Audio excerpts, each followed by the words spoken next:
Hello, my name is Rick. Welcome to my channel. For today's guitar lesson, we're going to learn Cold Gin by Kiss. Yeah,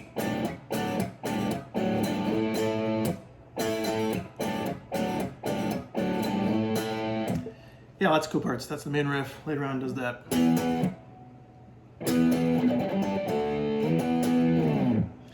So let's get right to it. I might talk a little bit afterwards about puppy dogs. No, maybe Kiss, I don't know. So, all right.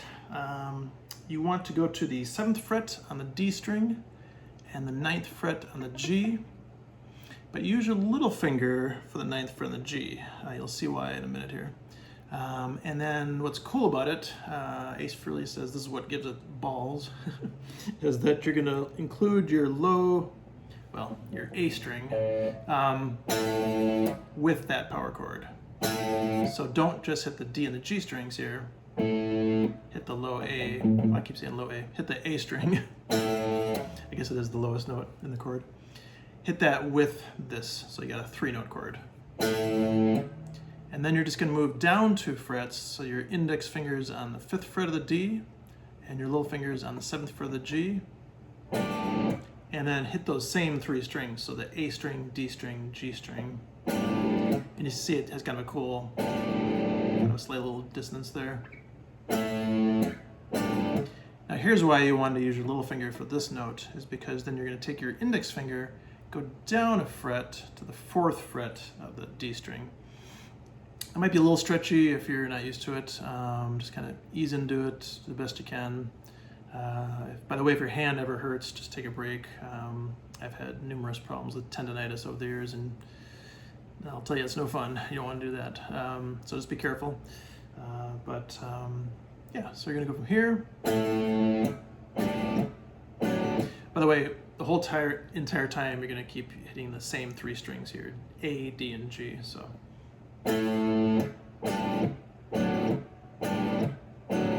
So basically, when you go down to here, the 5th fret, you're going to go this chord, move your finger down a fret, back here, move your first finger down a fret. So F. And then when you go back up to here, 5th fret, you're going to hit the chord, and you're going to slide up to where you started, the 7th and 9th fret here. You're going to slide, and then you're going to re-pick one more time right there. So the whole thing's slow.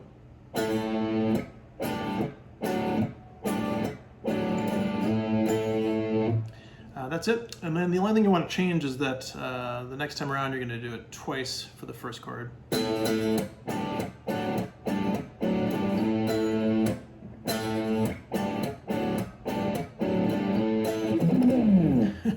I always think of this part that Gene does. I don't know if it's just on the live version, Kiss Alive. This cool thing there. So yeah, awesome riff. So if you're just a beginner and that's as much as you take away from this lesson, great. I think it's a cool riff. This is kind of a fun one to jam on if you're starting your first band. Not too hard to play, but fun, I think. So something to consider if you're starting your first, garage band or something like that. That's the that's the main intro riff. The verse is simpler. You're gonna take away the low, there's that low A string again. You're gonna take away the A string and just go like this. So it's funny because I think I probably played it before going like this, which to me sounds cool too. But I think I did see one video of Ace talking about it, and he wasn't doing that. So, Ace Frehley from Kiss, in case you don't know, the guitar player, the main guitar player for many, many years. So yeah, you could just do that, the 7/9, which by the way is a A power chord. That's a G power chord. To digress for a quick little second here, and this is something that Ace talked about, is that he plays it differently sometimes. And sure enough, I watch some live videos, and he does. Sometimes he goes, and then he does like, so I wouldn't worry about that now, but that's kind of shows you how you can play things differently. You don't have to always be tied to this, just structured thing. I think rock and roll should have a little bit of wiggle room. So that's the verse, just, and then you go back to that.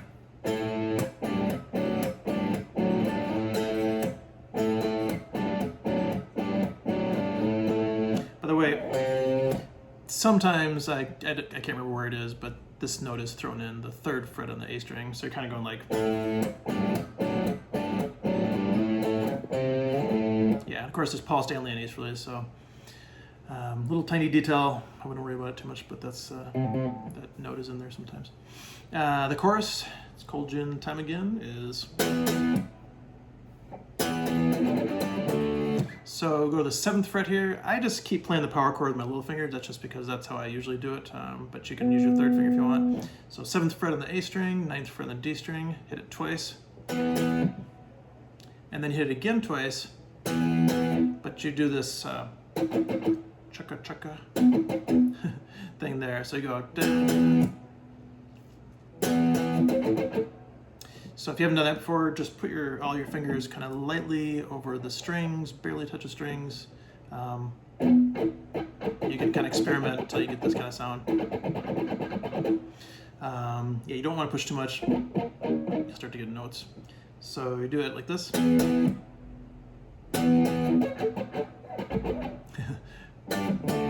Now these 2 power chords here, it's the 5th fret on the D string, 7th fret on the G. One of the chords we used before, and then you're going just to a lower string. Visually it's up, but it's a lower in pitch string. Pretty easy switch right there. So really you have this chord, and then you just have this one, or these 2 chords. So those 3 chords. Ace I did again, I saw him talking about it, and he goes like this. He adds this extra little high note here, so if you want to do that, it'd be 5th fret on the D, 7th fret on the G, and then 8th fret on the B. So I'm all for, how would you say it? I'm not one for taking shortcuts if it doesn't sound as good, but I think this, going, yeah, it's like I can't tell hardly any difference there. So, and that's because this note, this high note is the same as this note. They're both G notes. So that's up to you. And you hear a slight little. So that's the chorus.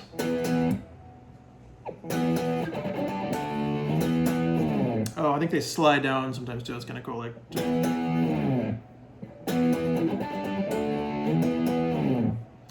And that's pretty much it. Some cool little lead guitar licks that we'll leave out for now. And then you're back to the the main riff. So that's basically the intro, verse, chorus. And then the way you're going to get into this little instrumental interlude, we'll call it, is you're going to end up switching to a G chord and letting it ring. So that what happens, you're going.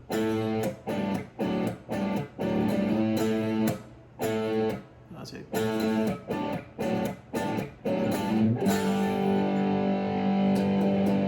That does that part of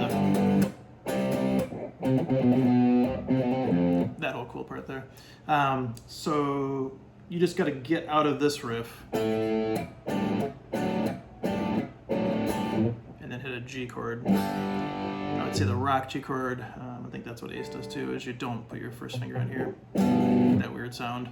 Called the rock G chord, so you're just muting out the A string with the underside of your second finger here. Let it ring, and then it's like, kind of builds.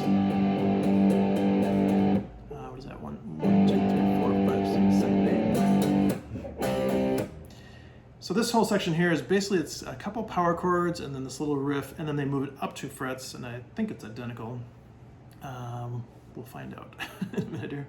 So it goes, that's just a G power chord to a C power chord. So 3rd fret on the low E, 5th fret on the A, and then you move to this 3rd fret on the A, 5th fret on the D. So G power chord, C power chord. Now this riff here, it's 3, basically just 3rd fret and 2nd fret. I'll play it kind of slow here. It's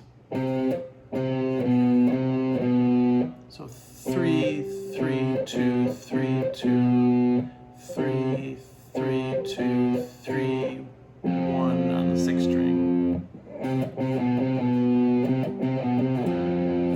I'd recommend doing some alternate picking there.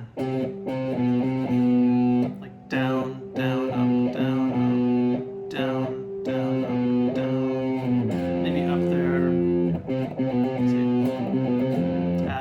quick down there. You'll have to fend for yourself, whatever works. So let's see. Yeah, it's funny. I could do it up there too. Yeah, sometimes you have the choice to do what you want to do there. And then you do the same thing here. So that's just back and forth a bunch of times from the 3 to 2. You can slow that down, count that, yeah, that's what it is. And then you're gonna go, do it a couple times. So I'll play the whole section going into the next little section just so you kind of get an idea how that works. So it's...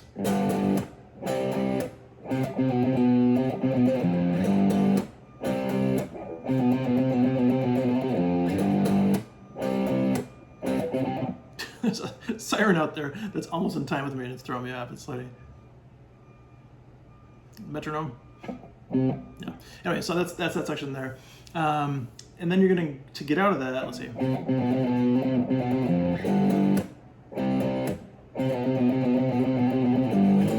So it's kind of quick there when you get out of this last section here.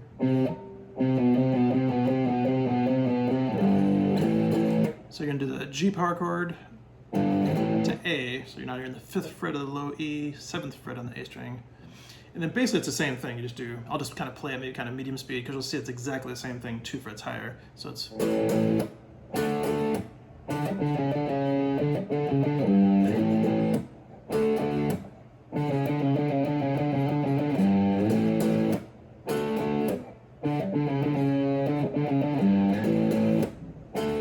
So really, I think you could probably figure that out. It's just do the exact same thing you did down here, just move it 2 frets higher. And then at the end, they go, and then Paul does. So this section is interesting because there's a section, or there's a piece that Ace plays that I think most people don't know about. I didn't know about it for most of my adult life. So let me show you Paul's part first. If you had to pick one of 2 parts, I think this would be the part to play. So it's an E power chord. Same one you'd use to start the beginning of the chorus. Just 7th fret on the A, 9th fret on the D. And then this cool... So if you haven't done this before, what you want to do here in this case is you're going to bar the 9th fret, the first 4 strings. With your right hand, you're only hitting the D, G, B strings. You're not going to pick the high E. So you're hitting... let's see, sorry. Yeah, that's what you do. So get this ready to go here.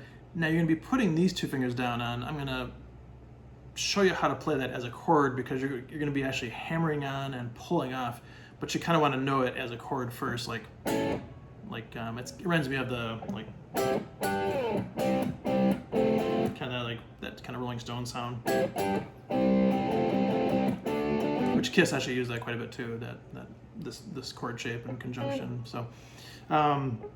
But let me show you this as a chord first. So you got your first finger bar on the 9th fret here. Now add your 3rd finger to the 11th fret on the D string and your 2nd finger to the 10th fret of the B string. Kind of a sus thing here. So I would practice that first, just getting used to those 3 notes. You could even just practice it kind of casually, just kind of move it around, just get used to that shape. I think what's going to happen at first, I've seen this with my students all the time, these 2 fingers are not going to want to act together. It's like maybe one finger comes down, the other one misses a string, or one comes right after the other one. You want to get to the point where these fingers just move together like that, which is not going to happen at first, but with practice, of course, you can get it. So what Paul does is he does a hammer on and then a pull off. So you hit it once, you go.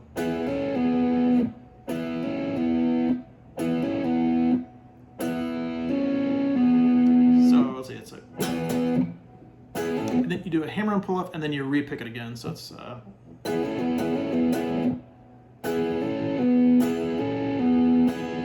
hammer and pull off, re-pick it again. Does that a few times in a row. It ends up here. So the whole thing kind of slowish would be.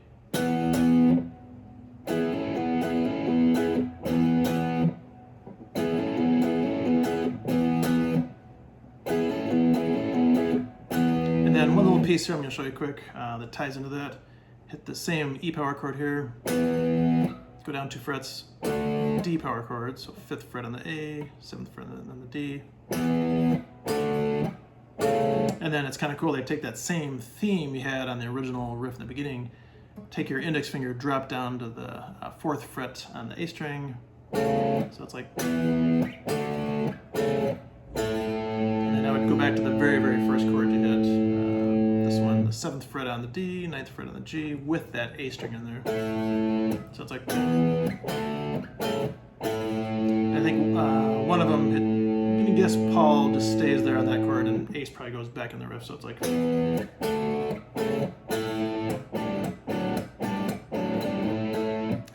So if you've stuck around this long in the video, let me show you the cool thing that Ace does that is pretty unique. It's like, I didn't know about it for years, and then once I knew about it, if you listen to it, you can hear it. So while Paul is going, Ace is going.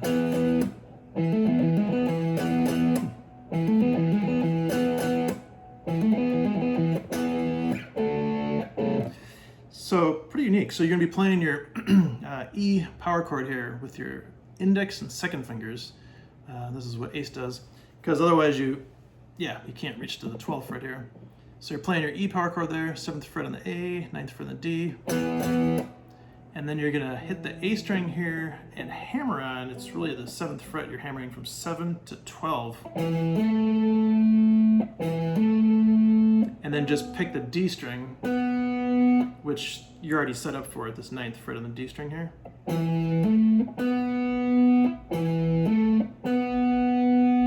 And then you just move down a fret.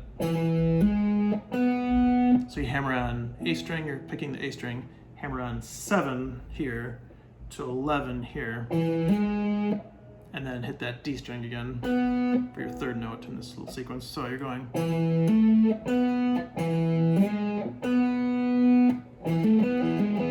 And then he hits this one singular 7th fret on the A string, which is the E note, 1 time to complete that lick. So it'd be.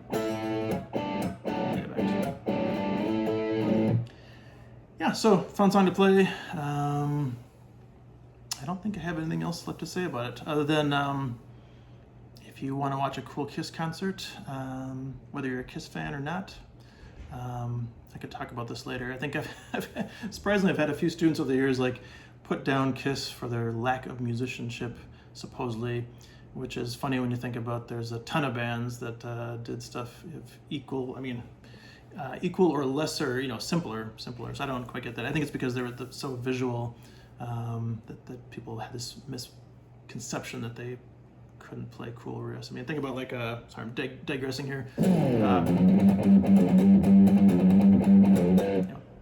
Parasite or like Deuce. There's a bunch of cool stuff. I could talk about that all the time. I grew up in Kiss. It was probably my first influence before I even played guitar. Back in the, this is going to kind of date me, but back in the late 70s, what's better than like electric guitar playing superheroes? It's like mix today's Marvel comics with Van Halen or something. I don't know. Yeah, I was gonna say I could talk about a bunch of things to do with Kiss, but maybe we'll save that for another date. But yeah, the concert to check out. What was that? I was just watching the other day. It's live at Cobo Hall, 1976. Pretty cool. I think it's remastered. So there you go. That's your weekend homework assignment. Rock and roll homework assignment is to watch a Kiss concert from 1976. All right, thanks. If you haven't subscribed to my channel, I would really appreciate it. And enjoy the song. Talk to you soon. Thanks.